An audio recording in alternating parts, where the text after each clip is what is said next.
Mahi City, what is poppin'? It's your boy Mark here with Marcky Sports, man. And we got Nuggets basketball tonight, baby. We got some more playoff action. Your Denver Nuggets are going up against the Oklahoma City Thunder in game 2 after stealing game 1, which was one of the most exciting moments. So I can't wait to cover it with you guys, man. We'll talk about what's going to be keys to the Nuggets getting a dominant 2-0 lead in this series. Can they do it?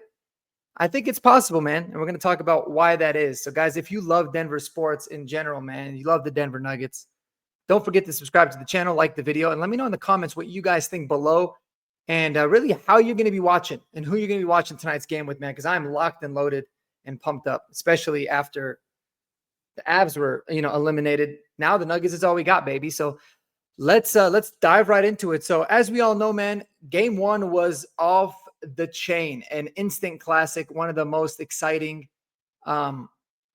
games, in recent Nuggets memory, but definitely of even this playoffs, with Aaron Gordon getting the game-winning 3-point shot with just 3 seconds left to go to give us a 121-119 win.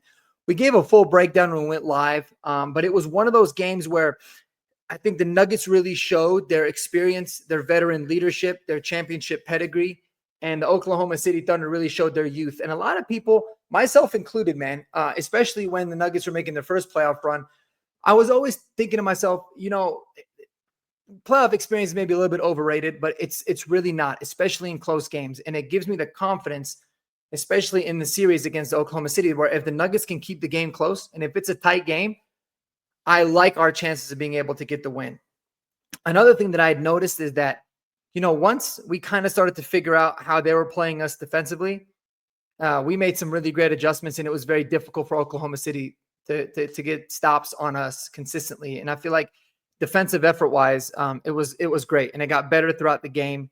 And it's been something that's been, a very, very important for this Nuggets team. And it's been really flat out surprising that we've been able to lock down on defense the way that we have been after really struggling with that very much in the regular season.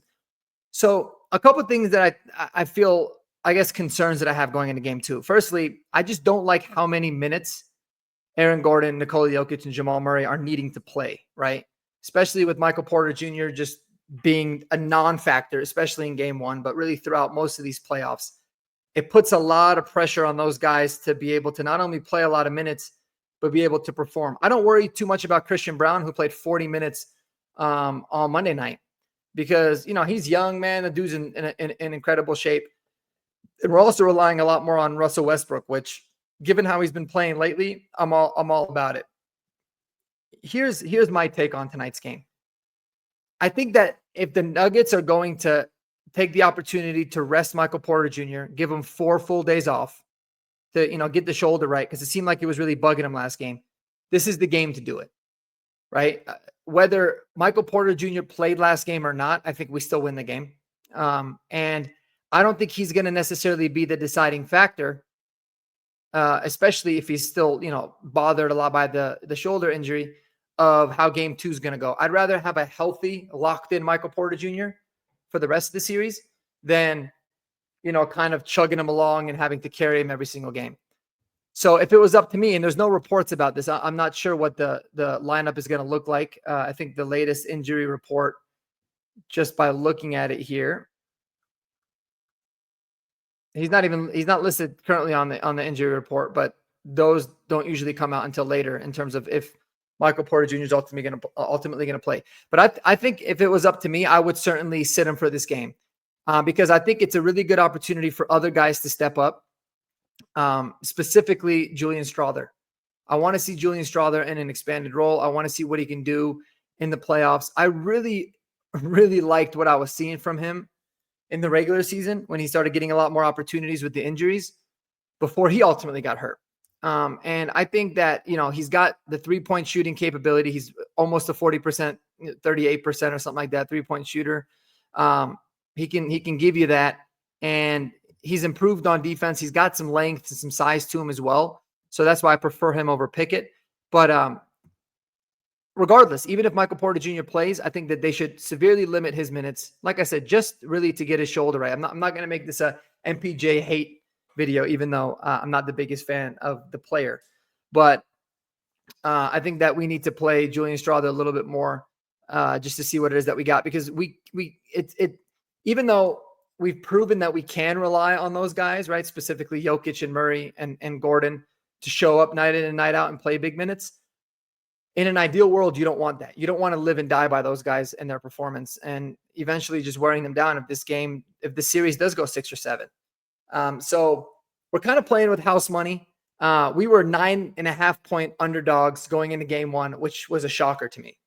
And then we end up winning game 1, and we're going into game 2, and now we're a 10.5-point. It was at one point 12-point underdog, which is a very big underdog. Now, listen, I understand us being dogs and not being the favorites for this upcoming game, but for it to have increased after game 1, it's a little bit wild to me. But ultimately, man, I know that the test is going to be tough.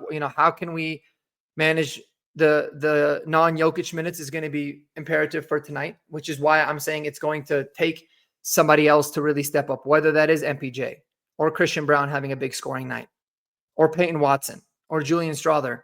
It's going to have to be somebody to manage those minutes. If you're able to get through those Jokic minutes without too much damage being done, and you can understand that you're going to get a really strong Jokic and Murray to close the game out, I love the chances of this team winning. And I like the matchup that we have against them, because Oklahoma City, man, let me tell you guys, they're a very talented team. They play wonderful defense. I think that they're very well coached. In fact, I saw their coach's press conference after the last game. Really impressed by him, man. He seems like somebody that I feel like the players would love. But essentially, we have 6 guys playing 20-plus minutes a game. They've got, up to 8 guys that are playing big minutes. Sometimes, in some cases, 9. So they're very deep, and that is where their advantage. That's where they have a big advantage. Is that their bench is super deep. But when you're talking about the starters, right? I love the way that we match up. I think Chet Holmgren is a really good young player. I think that there's not a chance in hell he can handle Jokic offensively or defensively, for that matter. And same with Hartenstein, right? I mean, he's somebody that's a very improved player. Certainly gotten a lot better over the years.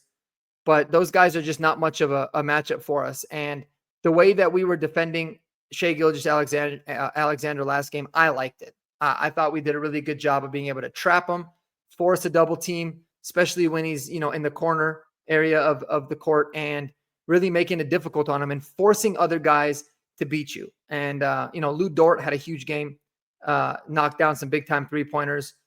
I don't necessarily expect for that to happen, but Alex Caruso is going to be their big X factor for the Thunder, man. He brings energy, great defense, the ability to shoot the 3 ball and score really from all over the court. And it was certainly frustrating us. And I think that we need to really account for that. He had 20 points last game. Can you expect 20 points from him every single night? No, but he's going to do the down and dirty plays. He's one of the few guys that they have on their team that's got that championship experience, that has played in a lot of playoff games. And you can tell he was out there doing the little things very well for him. So I expect Oklahoma City to, roll with a little bit more Alex Caruso, and the Nuggets got to be ready for that, man. And, and in addition to that, I think it's going to be a really close, tight-knit battle. I mean, after the last game, I thought maybe this was going to be the game where we had a let-up. We have a little bit of a hangover from hitting the game winner. But, from what I remember, that's not typical of the Nuggets. I think that they're going to take every game in stride. They got some good momentum right now, and I think that we'll keep the game really close. The key is going to be the first quarter specifically. How do the Nuggets come out? Do they look flat? Do they look a little bit, I wouldn't say tired, but just kind of hung over, I guess, from such an emotional win? And do the Oklahoma City Thunder on the flip side, do they look really motivated, energized, pissed, play with that sense of urgency? If it gets ugly in the first quarter, I feel like Oklahoma City can certainly run away with it. But if it's tight after the first quarter, we kind of weather the storm, take the crowd out of it a little bit, make it more, neutral in terms of the home court advantage. I like what the Nuggets can do. I really do. Going to be interested to see, man, how, what lineup changes, if any, we make, or at least the way that we're dispersing out the minutes. Are we going to see Zeke Naji, which I'm not a fan of Zeke Naji's game, but in terms of the skill set that he brings and the size and the length, he could be an interesting option. Are we going to see more DeAndre Jordan, which we've seen at times during this playoff run already? Or are we just going to roll with the same 8, right? The starting 5, and then Peyton Watson, Russell Westbrook, Julian Strawther coming off the bench. We're going to have to see. So let's get into the preview, kind of what we're seeing. Like I said, right now, it's gone down to 8.5. It opened at 8.5. It went up to 10.5. So a lot of OKC money coming in. The matchup predictor has it at about 65, 65-35 essentially. And that is comparable to what they had in game 1. In fact, I think they had the chances for Oklahoma City Thunder a little bit higher in game 1, according to ESPN analytics. But ESPN Bet has it, roughly the same across the board from the spread and the money line. If you're asking me, man, I would, with 10.5 points, I would comfortably take the Nuggets to cover that. And I like the under in this game because I think that both teams, man, they're scrappy on defense.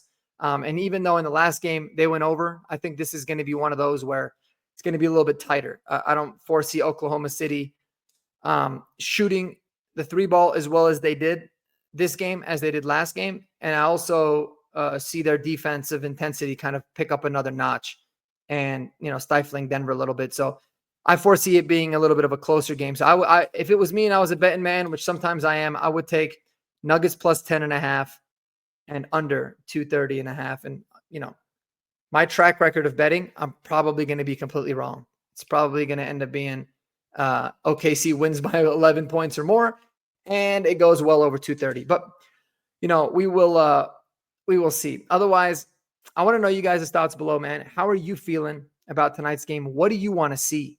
Because what I want to see in tonight's game from the Nuggets is I want to see somebody aside from the big 3 to step up and have a big game.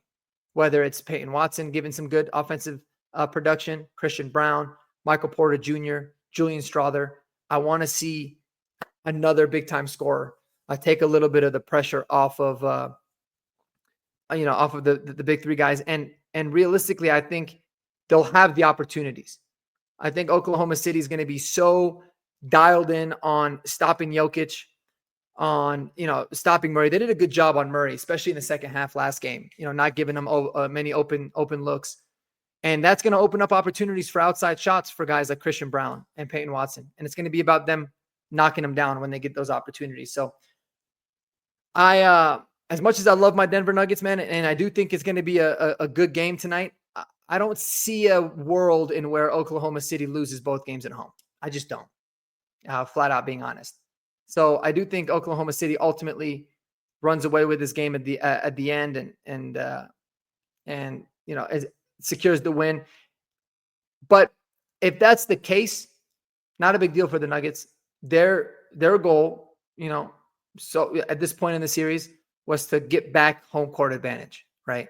By winning game 1 in Oklahoma City, they've done that. So going back home with a 1-1 series tied is really not a bad scenario at all. But it would be amazing to have the opportunity for them to come back with a 2-0 lead, man, and really put the pressure and flip it on OKC team. But, in the first game, I felt like all the pressure was on the Thunder. The Nuggets had all the excuses in the world coming off of a game 7, just 2 days of rest, being the underdog in the series, playing on the road. All the pressure was on Oklahoma City.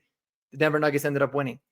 Now the pressure is really on Oklahoma City. That turns up another notch because if they want to have a chance of winning the series, going down 0-2 after having home court advantage is not ideal in any way. Anyways, y'all, I appreciate it, man. I hope you guys have a great rest of your evening. Enjoy the game. Enjoy it with those that you love the most. And until the next video, man, y'all be sure to peace out.